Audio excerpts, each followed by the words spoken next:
we're very lucky to have with us today an artist who's done just that. We're going to have joining us now David McEown.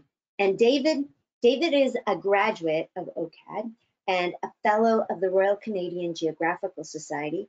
He's as well a member of the Canadian Society of Painters in Watercolors, a society that have twice awarded him the very prestigious A.J. Casson Award. In the past, his works have been featured in magazines like Plein and also International Art.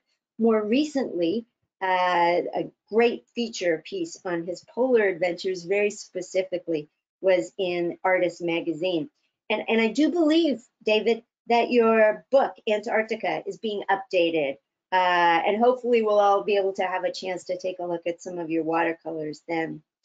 Along with painting, he conducts courses and workshops, and when the world is open and when the world is safe, he was once more be a tour leader in some of these spaces and places. Hello, David. Good afternoon. I'm so happy to have you here. Oh, thank you, Wendy. Wow, I hope everyone can hear me. Give me a good thumbs up. I'm so happy to see that beautiful image of the snowflake that you just sent shivers. I'm thinking of that famous quote by John Muir. You know, what is the most famous, the most powerful force in nature? A single snowflake. How that adds up and influences so much of the planet. And then when I saw your slide of Barry Lopez, my heart was just, how many times have I read that book, over the years going up there. So thanks for your introduction very much. I hope everyone can see. Yeah, there you go. Mine's a little more tattered. Mine is totally destroyed. But I will. Happy, I have to tell you, David. I had to buy a new one because mine was so destroyed as well. Yeah, I was so lucky to see him in Toronto on the tour book this last Horizons book tour. So just a little plug to Barry, and we miss him a lot.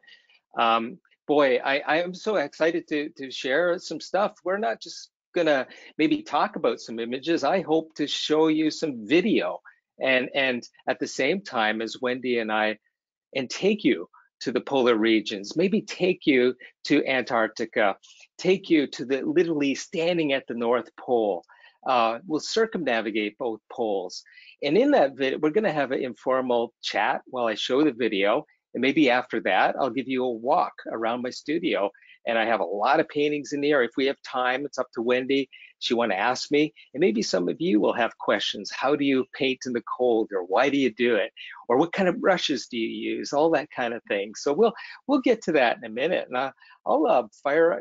You want me to start up, Wendy, the little video? David, could I ask you a quick question just to locate where you are right now? Where are you in the world today? Where's your studio? Yeah, so I'm lucky enough. I have two studios, but with the pandemic, home is Vancouver, British Columbia, and I live near UBC, right on Point Grey. So we're surrounded by temperate rainforest outside. And it informs me every day. And guess what? We had snow today. Unbelievable. The second snowstorm of the year, and it's today. Talking about snow. So there you go, Wendy. That's where I am. Okay, I am the weather witch. I wished it for you if I couldn't have it. Now, normally when the world is open, where would you be this time of year? Would you be in BC? So with my other studio in Toronto, I go back and forth, and I have a house just north of Toronto.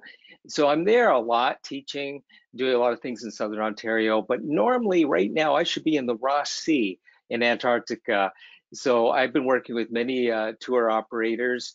I also take my own trips. I work with science ships, and we'll talk more about that in the video, but normally that's where I would be. So I'm usually only home maybe half of the year in my studio.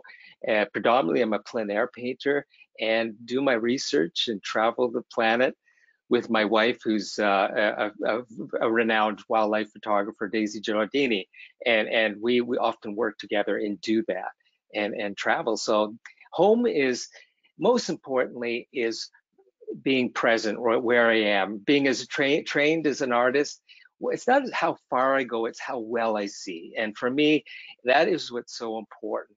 But it's important at the same time, we get comfortable with that. And that's why I like to go to the polar regions to reset that lens, sometimes to clean the palette. And that's sometimes you have to get out of your comfort zone to see again and be present. Mm-hmm. Oh, and I want to talk about that reset more a little bit later. Yeah. Oh yeah, we got time. Have you always been really interested in ice and snow? Has this always been your focus? Well, it's about compromise about 60% of my work, but my body of work, and I've always been because I'm born a Canadian, you know, born with hockey skates. I had an ice rink, when we used to have ice rinks, and every day you're constantly playing with ice, and it's part of our life. And when as a kid, I just sit there in the ditch and play with ice, and then when I moved up after art college, I lived in the wilderness up in northern Ontario for years, and it's always drawn me as an artist. So it's about the polar regions, and we'll talk about it when we show some more slides, or a video, but it's about 60%, but I'm interested in how that also affects where I live, and embracing in the temperate rainforests, and what's happening with the salmon and the bears on our west coast. It's really what's happening in the polar regions that influence that. So it informs the larger body of my work, but it's not the only thing I do. I paint a lot of beautiful wildflowers and everything. I can show you some of that too. Yeah, and actually, I was wondering if I could ask you if we could see a little bit about you painting in the north. A little bit. I know you have a video that kind of nicely kind of documents the areas that you. Oh yeah. Do you want me to launch that a bit? Let's just I would go. love to see the. I'm in the corner here, so people can see that. And can you see it, Wendy? You're okay? I You can can see me? you, yeah. Yeah, nice. And I see I got this my face is up there, which is really cool. So what I'm going to do is just give you a little sense of, where we can take you today. And Wendy, just please pause me if you see something. But we're going to be from the South Antarctic, subantarctic islands to painting and having a little fun with our emperor penguins chicks, painting with species that have evolved. This is my life modeling here. I'll just move.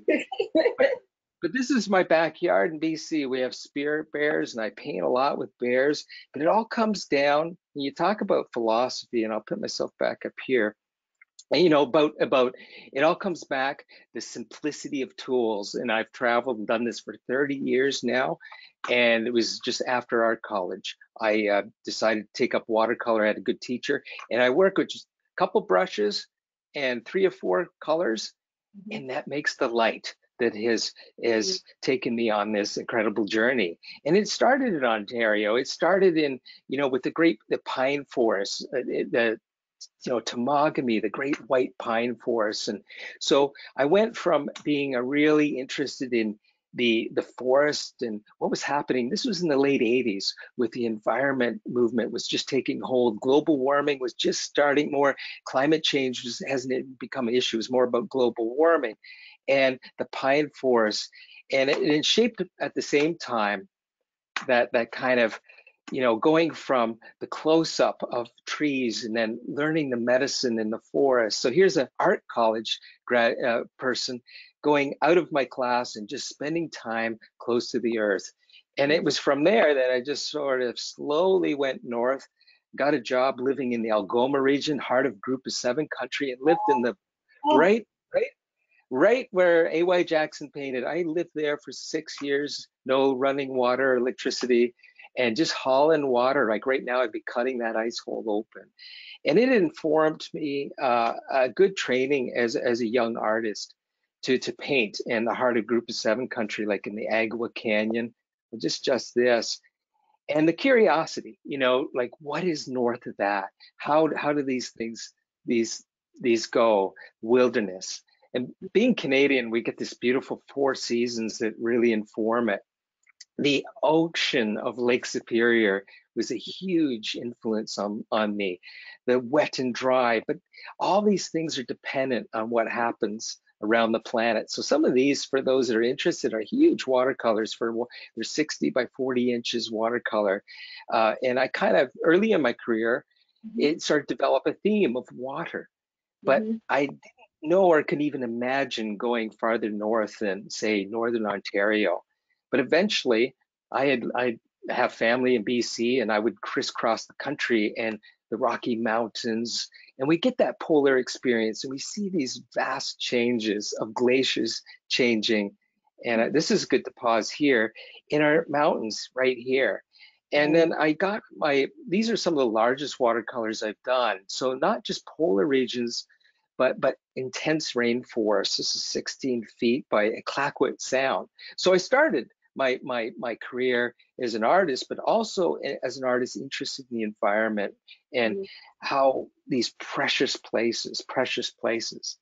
But more and more we hear about climate change and where my direction started going more north, that kind of thing. So sorry, I had my phone somehow clicked there.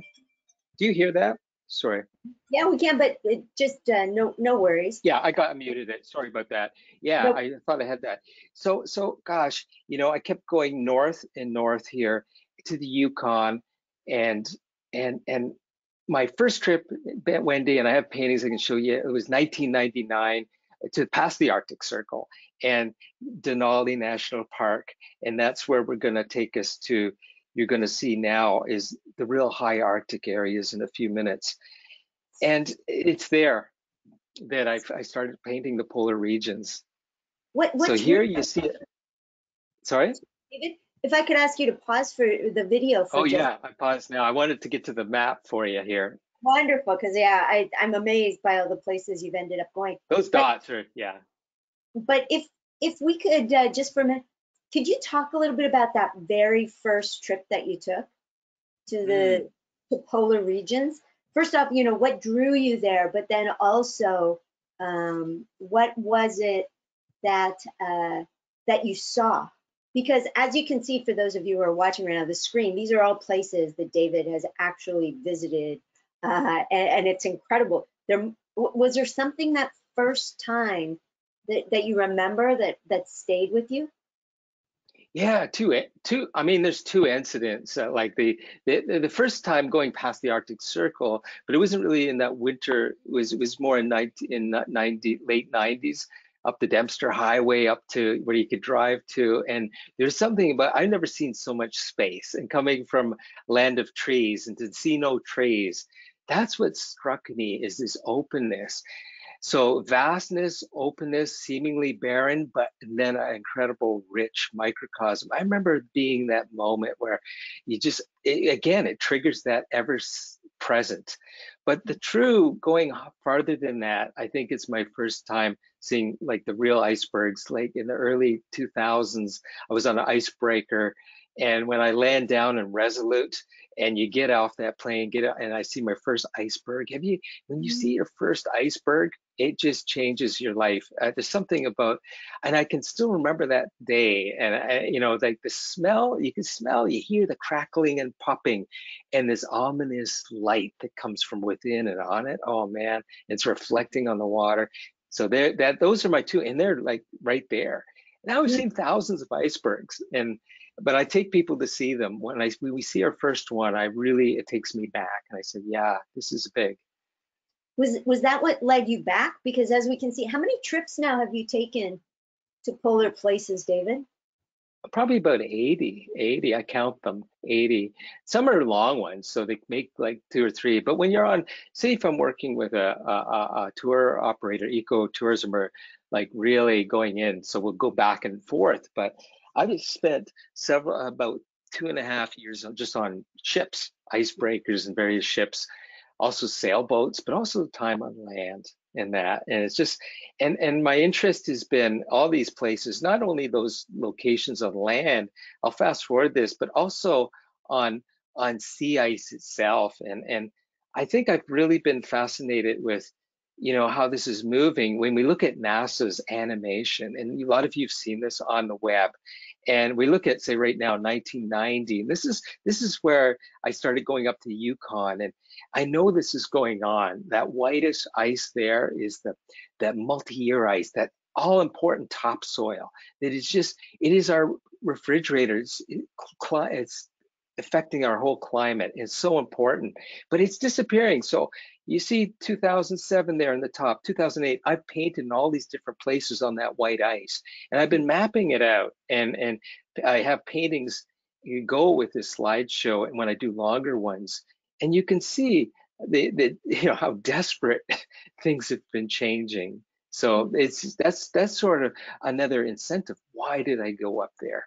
And why do I keep going back? If I have the opportunity, Wendy, is when I keep going back because I'm anxious to see what's the curiosity of change. But now I feel kind of committed to record this. And our generation has been, we're just witnessing something quite profound and terrifying.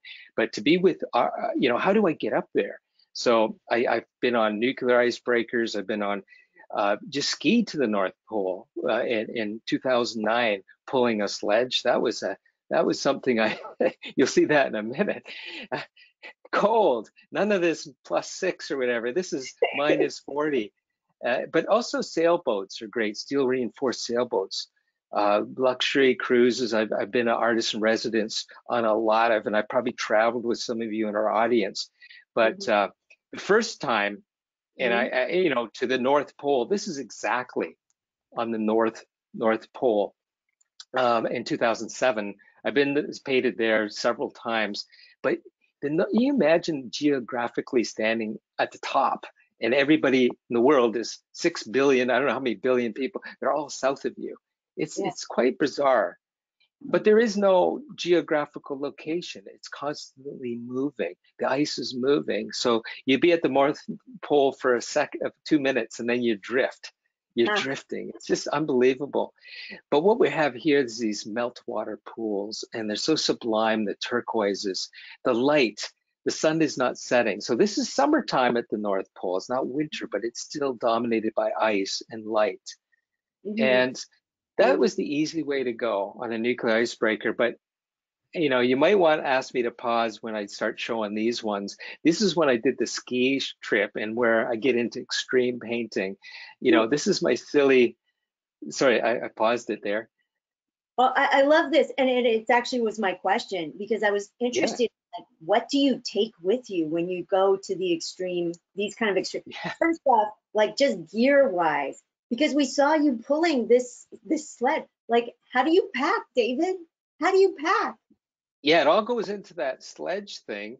So it's about it's pretty light. It's about 75 kilos, 80 kilos, but we're with a group that is really smart and guided. Like I couldn't survive by myself. So we have experienced leaders, and I have a small watercolor kit on this one, a little smaller than my other one. We have a Coleman stove in the back that keeps the back of the tent warm, so I can keep at least that water. And in this series is probably the most extreme ones that I've done, where I'm doing what's called flash freeze painting. So I want the watercolor to freeze, and so I have a really small kit. But Wendy, you bring a lot of long johns and everything. Your water bottle, you have to sleep with it at night, or it'll freeze your water. You put it in your sleeping bag. Even you pee in a bottle, that goes into sleep. And everything freezes. It is, and we can talk more about humility and reverence and all that later. But I think that's what keeps it real. But what I was doing up there was painting up there, but it was also with a team of scientists that are recording what's going on. This temporary camp the Russians set up called Barneo Ice Camp. It's only open for like a window of 3 weeks in April. And we take people up to the North Pole. But what is the artist doing? He's painting in his tent. You can see here a studio that's actually drifting north of 89 degrees on moving ice. And the ice is not that thick, and it's just, you could fall through these cracks. But what I do is I open the door, and I'm interested in pressure ridges, and I'm just laying a wash and let the north flash freeze it, and contemplating all these things going on in nature. And you get the crystallizations, not on the frosted techniques that happen. And it won't thaw out if you just do, if you have too much water, it will just, then it melts. That was my question, right? Like, how do you figure out how much water to put in when you're doing these Yeah, flash freezes? And maybe you could talk a little bit more about what it means to, do flash freeze painting itself. This is such a great image to exactly. hop on Yeah, because, this one oh, and the next one, and so the trick is, and remember, these some of these polar regions are deserts. They're extremely dry, so they almost freeze dry in one way. It's so you have to hydrate, and so I just put a very thin veil, and that the water's already cold, and I heat the palette with my hand. The hardest thing is the brush will freeze up. So, and I'll show you the brushes later, but it's quite fascinating. There's another one here, and you can see it go closer up. I'll pause it here, and that's that sun that never goes down. It just circulates around really low to horizon. You get these unearthly colors, and they just flash freeze these crystallizations, and it's just brutal. Like I don't know if I want to do this again, but if you live in cold right now, any folks, any artists in the audience, just go out there and throw it outside a wash one night and see what happens. But it doesn't always easy. It's a real process. Now, when I don't want it to freeze, like you'll see when we're talking about emperor penguins, I can add all sorts of ingredients to the wash in that. And I can talk about that a little later when we get to the emperors. But yeah, good question, Wendy. I just take you, I could talk all day and share so much, but one more thing before we go to Antarctica, I'm going to show you a little bit. Some of my favorite places in the Arctic is Svalbard or Spitsbergen. I love all the Arctic, and I'm just showing you a couple of my highlights because it has two things, those that are really profound, is the ice and the wildlife encounters. And I think that that's another reason why I go is wildlife. To imagine that there's these creatures that have existed for ages, and their life is changing so fast with the lack of ice, but they're just so amazing to see them. So I'll show you a few of those encounters in a minute. But painting on a sailboat is pretty cool. Just to roll up on a sailboat and sketch a polar bear is just unbelievable. So in that case, I'll do a very quick, like a pen and ink, and do a few washes. But I do a lot of filmmaking, and here I am just like, oh, this guy got his head stuck. He didn't catch the seal. He missed, thankfully, for the seal. But why do we go there on the other level, besides environmental and all that? It's the aesthetic. I'll pause it here. Artists, especially in Canada, we have this incredible history, and you've talked about it with Group of Seven, like Lauren Harris and A.Y. Jack. There's something about the North, the stripping things to their element design, the abstraction of pure form, that really, that's the other aspect of what draws me to these places, why I keep coming back, because it challenges me as an artist, these huge abstractions, as well as the wildlife. So Sorry? David, can I ask you a question about that? Because I know you Yeah.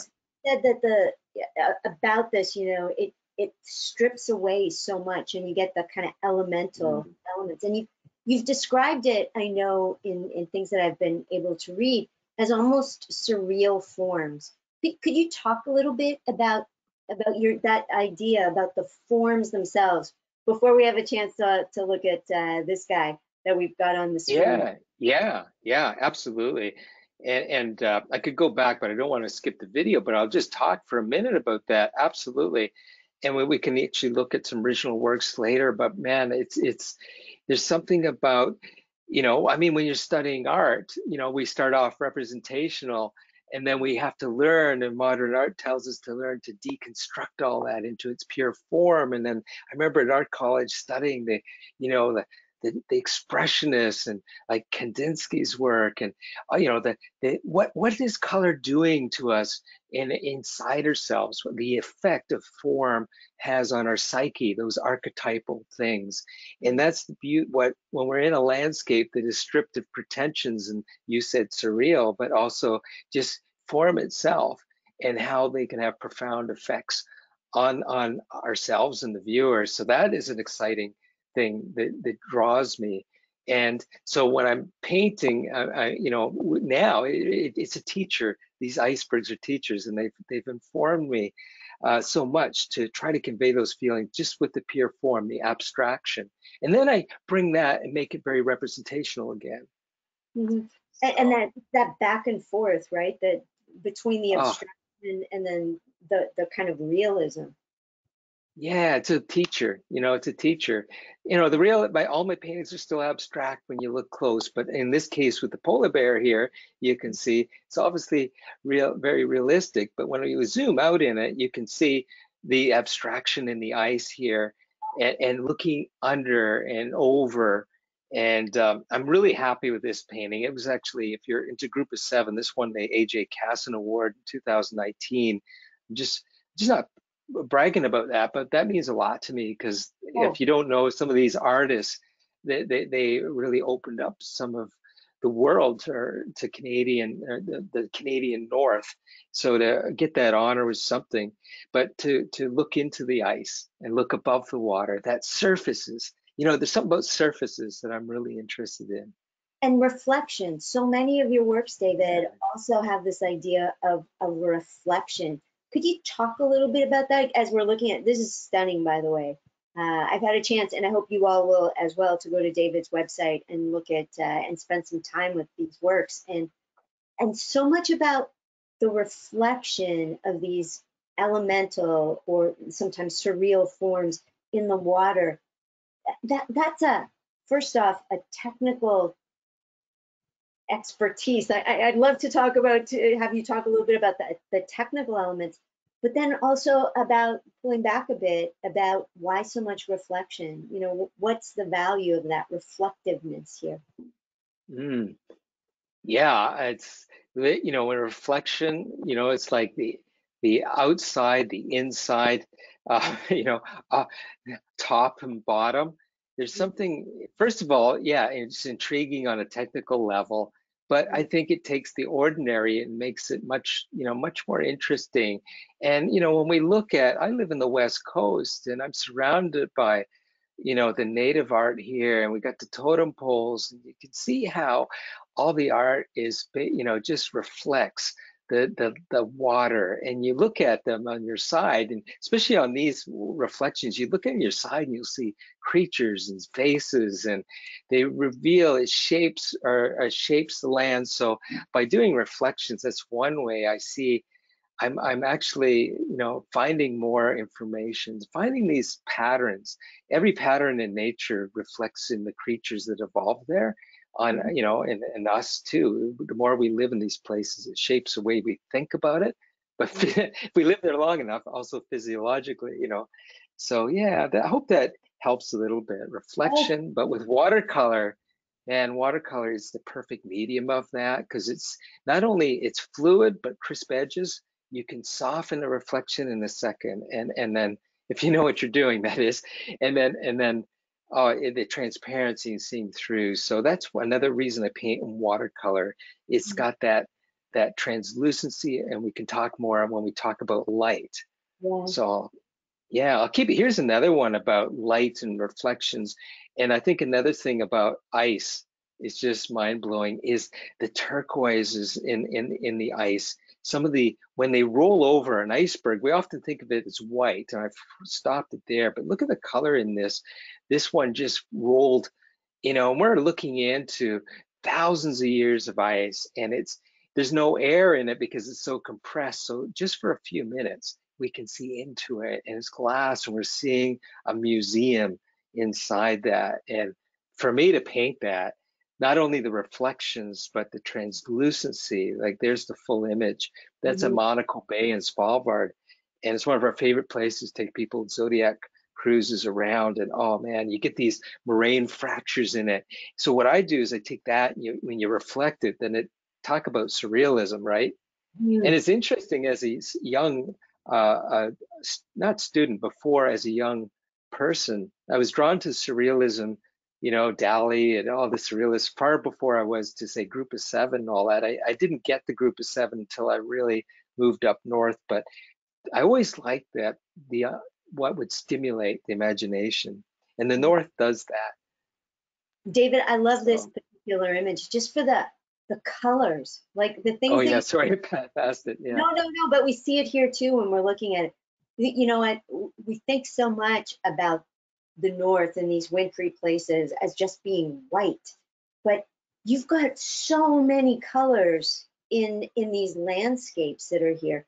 And Mm, for me, that was one of the I guess the surprising things looking at so many artists who are interested in the North and mm. find those colors. So were you surprised when you first went there at the kind of panoply of color that was there? Hmm. Yeah, a lot of people say, "Why would you go up there? There's no color." But sometimes it's and what is beautiful about the polar regions is just you don't sleep much because the best stuff, the midnight sun, if you go up in the summer, um, it has a constant sunset all the time. So we tend to have it at different clock. For going up in the winter, there's not much. It's pretty dark. Mhm. And so for me, I'm interested in the seasonal aspect of these polar regions, especially in the Arctic. We have flora, where in Antarctica you won't see that as much. So Mhm. it's quite amazing. But I was amazed at the quality of wildflowers in the Arctic. But it's such a brief window. So when people ask me, what tour advice, they say, well, when do I go? Well, it depends on what your interest is, right? If you want color, if you're a painter, you got to go at this time. But in the autumn we get the golds and the reds, the tundra just lights up. So it's a painter's paradise. But you get into that other subtle aspects of color, how the works off the rocks and the geology. It's just unbelievable. Mhm. Now I know you have some things to share with us about Antarctica, and we got to talk about penguins. I was telling David, I have a Oh daughter who's yeah. all about penguins, and she's going to be waiting to hear about. Yeah, the penguins are coming right up, and I just my last little bit here is just Greenland because Greenland, and here's an example of color, Wendy. It's just perfect segue into what you just asked, and this is some of my best places. Just hang out the back of the ship and watch the wake, how it distorts, and just in the back by that iceberg, you have a couple whales blowing, and the blow is up there and capturing the steam of that. It's just unbelievable. So, color, and you see those shapes, the surreal shapes, almost like the indigenous art, but it's just right. That's what was there. But Mhm. I'm really interested in Greenland because of that's where I see the biggest changes going on. Mhm. And this is the Greenland ice field, and this is where we see some of the biggest calving. And just before I go to Antarctica, you see more of that green ice. And Mhm. I've documented a lot of these places from Ilulissat to the north, and also almost right up to the most northern part. But here's Antarctica, and here's a great image. All these emperor penguins giving me a critique here on my painting. But Just, these are. Sorry, go ahead. I paused it here for a sec. yeah, you know what, just before we go, I'm watching your questions and comments. And before we move into the Antarctic and penguins, I told David earlier, penguin is a verb in our house, to penguin. But a couple of the comments in the question section, and please put your questions there so we can address them as we're going through, is, a lot of people saying the same thing that, they thought that the paintings would be, cold and monochromatic almost, but yeah, the uniqueness and the colors and just such an explosion also of light, which I know is something we want to talk about. But I did have a question, David. So when you're working in these areas like we've seen so far, do you do smaller pieces? Like I know you paint on plein air in place, and as you see, do you go back to your studio and then do bigger pieces, or like what's your process? And thank you, Susan, for that comment, and Trotter for your wonderful comments as well. That's a great question. Absolutely. And that's one of the reasons why we're doing those sketches on location, because I'll get so much more information out of a tiny sketch, a couple of wipes or stains, an impression. I remember that. And I think painters, for the artists out there, you're taking that through the body. You're really muscle memory. When you sketch on location, you bring back that the studio. That's much more important to me than the photo reference that a lot of artists work from photographs, and I Mm. find I'm often disappointed if I just use the photograph. If I have a sketch or something, it gives me so much more information. It gives Mhm. me the essence of what I remembered. It's not just one moment of plein air sketch. It's often the combination of many beautiful events in the light that happened. Is it also You know, your, and I'm sorry, is it also kind of your emotional response to it? Like, is that part of that element of the embodied? yeah, yeah, and sometimes it takes a while to, there's a whole process of painting in plein air that sometimes it's hard to get inspired, and you get, believe me, there's a lot of color in the slideshow, but there's a lot of gray, miserable days, like just dark, hard to squeeze out the color. And yeah, artists, I see a lot of artists work, and boy, I tell you, they're enhancing. That doesn't look like that. But in a lot of my work, I'm looking for those moments of color, and I'll zoom in on that. But there's times. So the best way as an artist to find color is to just start working. So and then all of a sudden, I think David Milne said that, one of the great Canadian artists, said something about aesthetic quickening. Yeah. There's something that happens when it hits, and there's something when things start to line up. Then there's emotional response. Obviously, in certain areas that you're going to see in a minute are overwhelming, there's no excuse, but often it's quite stark. And how do you get excited about that? And that can be powerful. So sometimes you got to force yourself. I don't know if it's the coffee or, sometimes, sorry, if you want to, sorry, before I go to the Drake No, no, passage. no, an apology. I was just going to ask you, do you think your eyes have changed? Like, have you become, has your vision actually sort of become more acute to these environments, to the color and the light and the shape? Has your vision itself changed from, I love this image where we're stuck, being on a boat like this? Do you Yeah, think it's not a good sales pitch, is it? that 30-foot seas. But it's really important it's part of the best part of the journey. As far as vision, if you're talking about, you know, um, absolutely in different ways, the more you go to these places, you start to understand. And, I like how Barry Lopez's book, An Arctic Dreams, his chapter on ice and light, um, like that kind of thing. When the more you go, and especially in these polar regions, you start to see how much the ice affects the light in these areas. So it's changed. Oh, I had no idea my first few years what I was doing or understand the effect of light. I always thought, oh, it's cloudy over there, or I thought, oh, it's really light over there. It's the same cloud. It's just the way the ice or the open ocean was affecting the bounce underneath the off sea ice, or all these things, or the density of the ice, or how long is that iceberg rolled. There's so much I've really changed my sensitivity. So now it's much quicker. I can really zoom in and find that light and color and get after something. Then I show it to people back home. And they say, I don't know, David, I think you're enhancing a bit. I think, something in the drink there. I don't know. So it's interesting.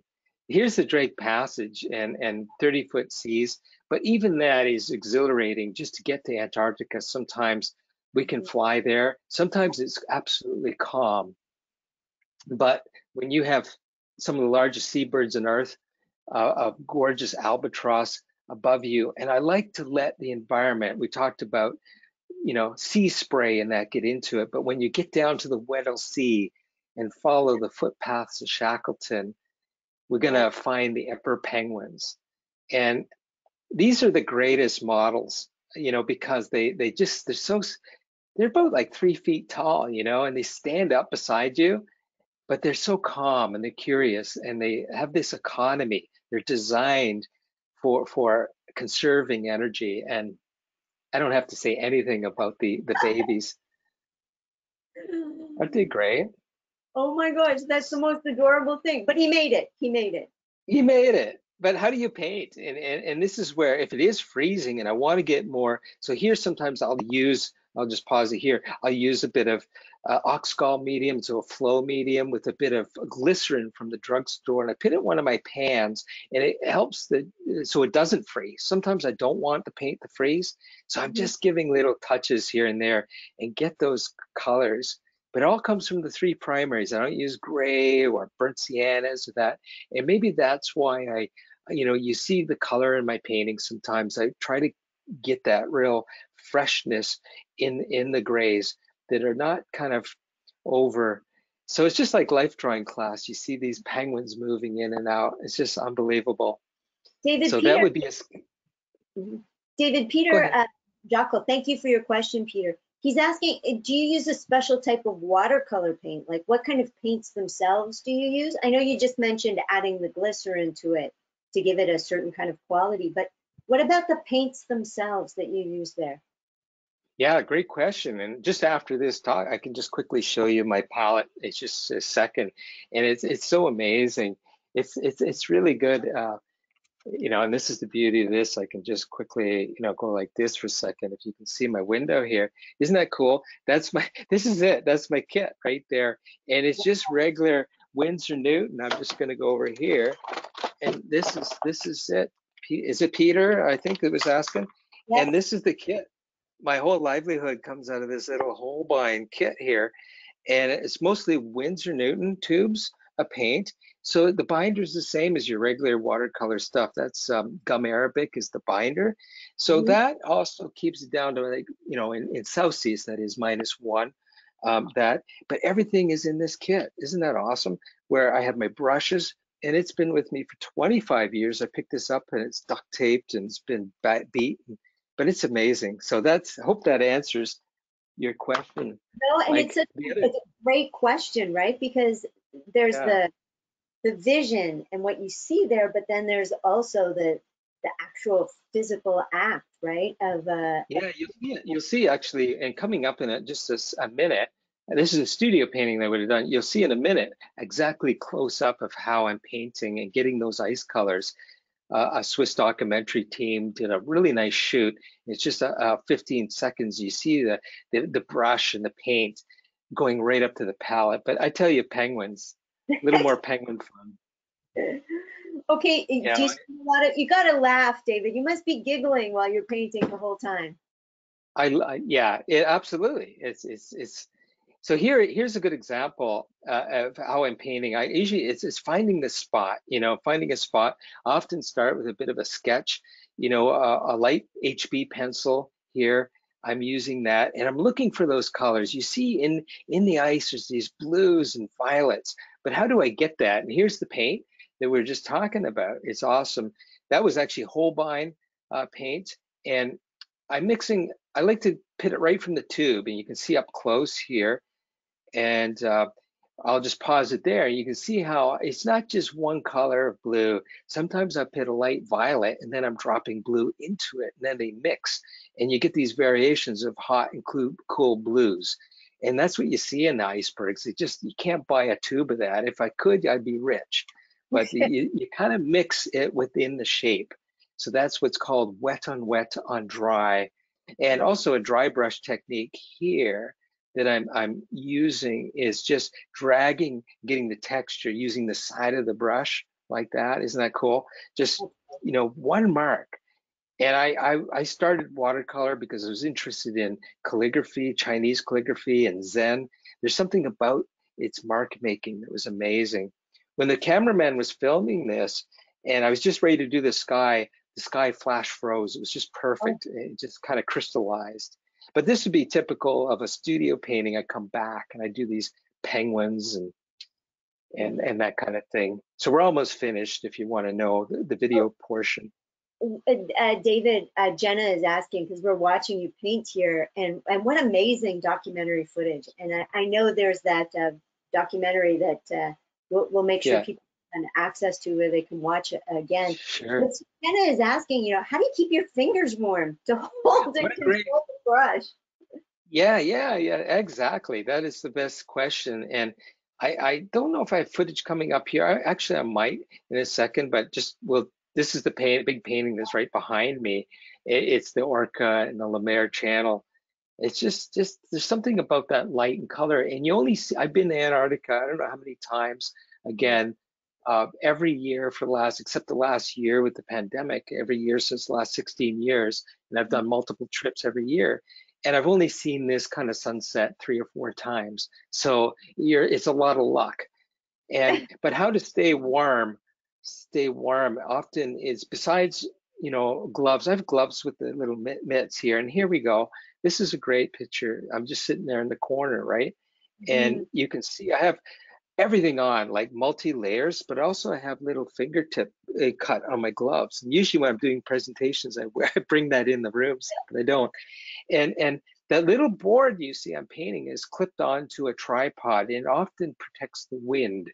And notice my hands are going down. My oil painter friends, their hands are always up, and their circulation, they lose the blood goes out, right? So when your hands are down, it's a Tai Chi kind of thing. The energy goes down. So that's a big deal. Circulation and wearing everything. And I have good circulation that helps too. So I hope that helps. But take care, don't get cold. Great question. Thank you, Jenna. Okay, so we're watching you here in the Arctic, and Bobby, I apologize, Bobby, I got your name wrong earlier. Bobby was asking, don't you ever want to paint someplace warm, David?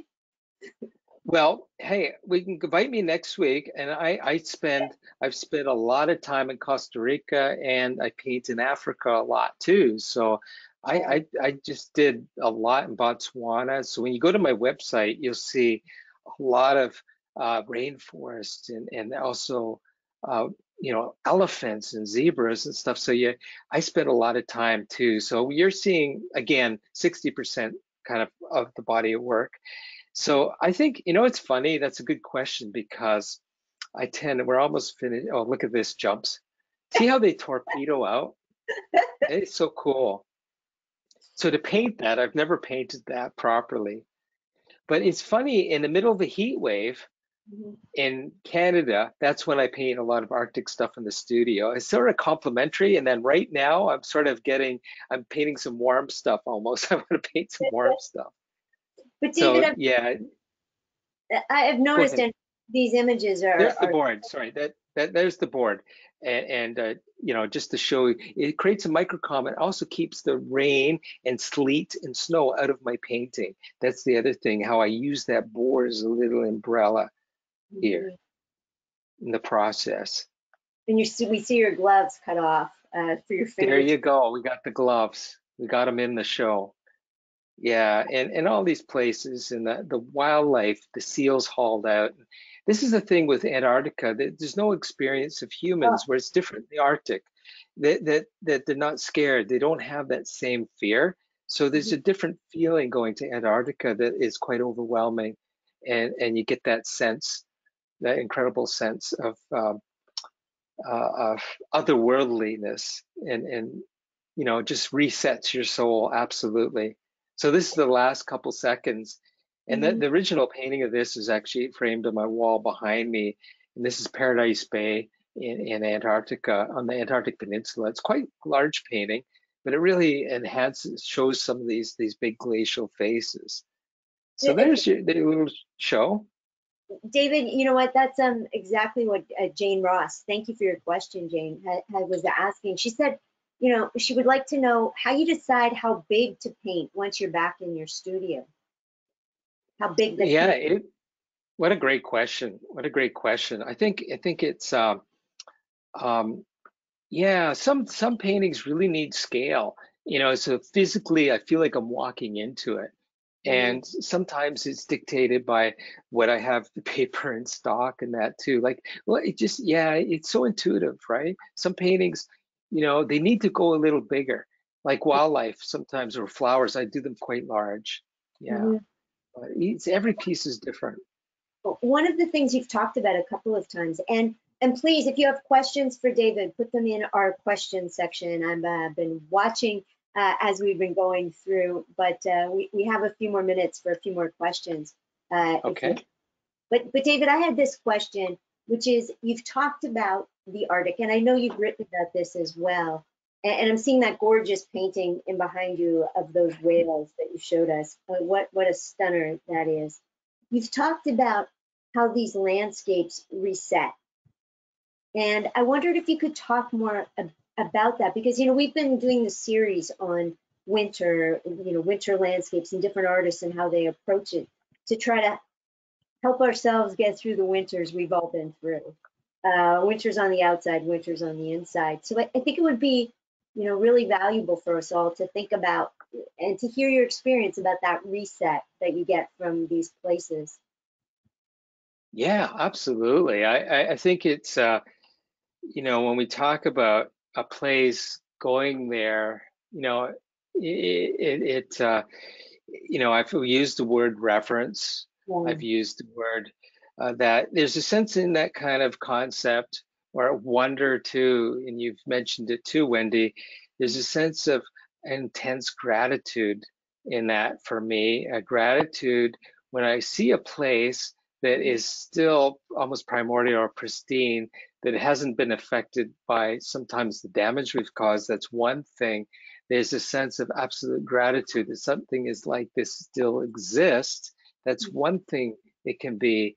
But when the polar regions, also that reverence comes with a feeling of intense respect for its ability to take you freeze to death very quickly. A respect of the people that have lived there, especially in the Arctic, incredible respect. And that resets our priorities and takes us out of um, you know, our trivial. I don't know who said it, but you go up there, you just hear the sound of the blood between your ears of your own brain. You don't hear, you hear your self-pity, and your ego is quickly, when you have a polar bear come by and you say, wow, I think that can reset. That's really important. But the concept of all of a sudden immense gratitude, um, my priorities of saying this is an important place to keep is very important too, and to protect and try to conserve that we don't. Now everything is changing, of course, but it's changing at a kind of a way that a lot of things are going to be affected adversely. So reset in different levels like that. Yeah, it's such a great term. And I was thinking as you were talking about perspective, because, so many of your works, and Penny, I'm with you. Penny's asking if we can see some of the works in your studio. But I was thinking about perspective and Jane's question from before about the size of the canvas and putting us in perspective, as well as these amazing, animals and landscapes kind of in perspective. How do we all fit? Absolutely. Yeah, the perspective is amazing. Where do we fit in all of this? It's Yeah. incredible. David, would you mind? You want to Oh, see a bit of the studio? Yeah, yeah. I got my camera here. I'm just gonna, it's on a iPad here, so I could spin it around a bit. I have a couple different corners. I have different easels I work on. I teach a lot right now. I got students all over the planet with this Zoom business, and it's great. And I have different easels. And this is actually a print of that painting you saw. The original painting's in my studio, but that's that one you saw there. So I do prints if you're interested in prints. And actually on the back, this is the most recent painting I just did of walrus and ice. And this is original watercolor. And I'm working on a lot more of these animals because I've had the time now in the studio, and I'm primarily a landscape painter, but now I feel I have some authority, not authority, but some experience to start really going back to my figure drawing roots and try to get this incorporated with the landscape.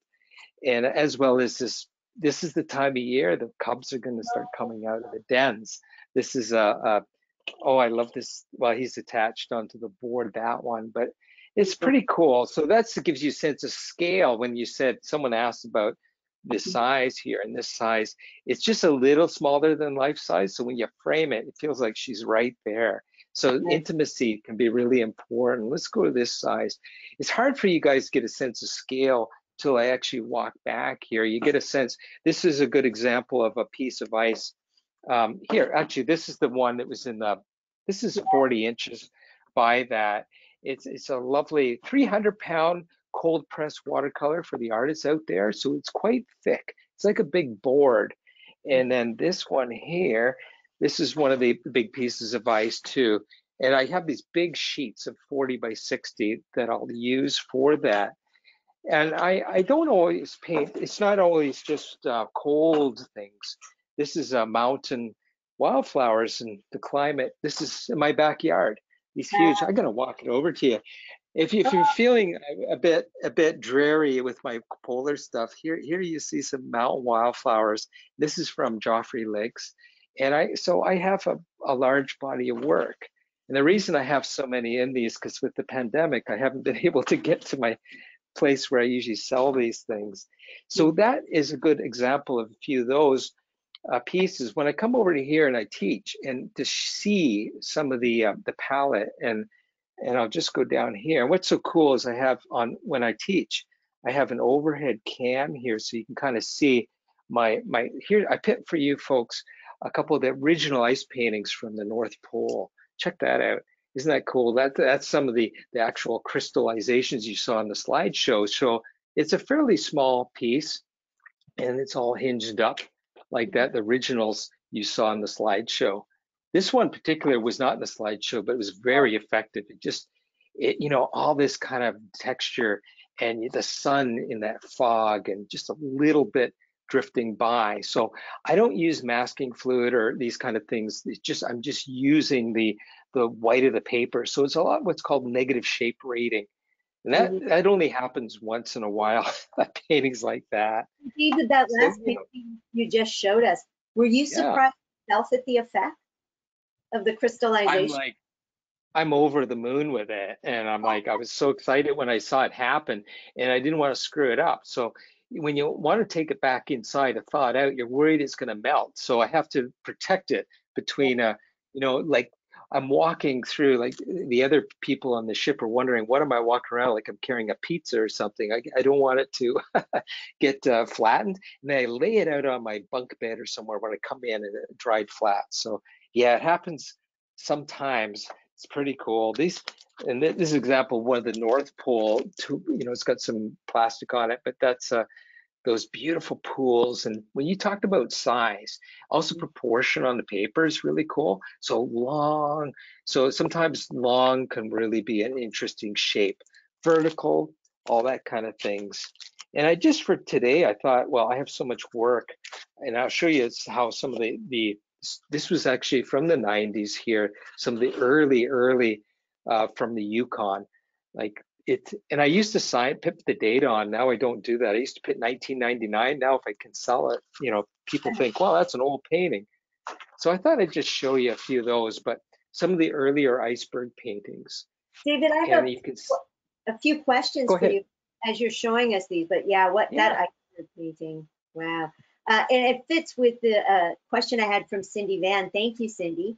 Cool. He was asking if you've ever painted in Newfoundland.